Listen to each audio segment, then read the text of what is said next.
ज्ञानदीप महाविद्यालयाच्या तृतीय वर्ष IT विभागाचा निकाल 100% लागलाय।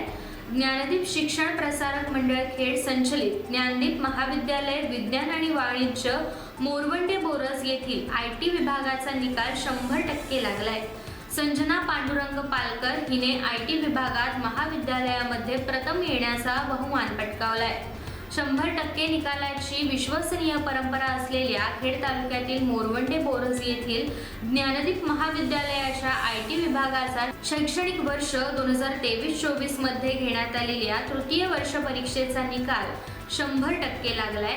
संजना पांडुरंग पालकर ही 9.75 CGPA गुण मिळवून A+ ग्रेडसह महाविद्यालयामध्ये प्रथम आली आहे, तर तनाज रिजवान मुल्लाजी 9.57 CGPA गुण मिळवून A+ ग्रेड मिळवत द्वितीय आली आहे, तर तस्नीम नाहिद नाडकर ही 9.45 CGPA गुणांसह A+ ग्रेड प्राप्त करून तृतीय आली आहे। संस्थेचे अध्यक्ष अरविंद तोडकरी, उपाध्यक्ष डॉक्टर रमणलाल तलाठी, संस्थेचे सरचिटणीस माधव पेठे, संस्थापक सरचिटणीस प्रकाश गुजराती, महाविद्यालय नियामक मंडळाचे चेअरमन दीपक लड्ढा, संस्थेचे सर्व सभासद आणि महाविद्यालयाचे प्राचार्य डॉक्टर विजय अनंत कुलकर्णी, प्राध्यापक डॉक्टर उमेश कुमार बागल यांनी या सर्व यशस्वी विद्यार्थ्यांचे विशेष अभिनंदन केले आणि त्यांना पुढील वाटचालीसाठी शुभेच्छा देखील दिल्या।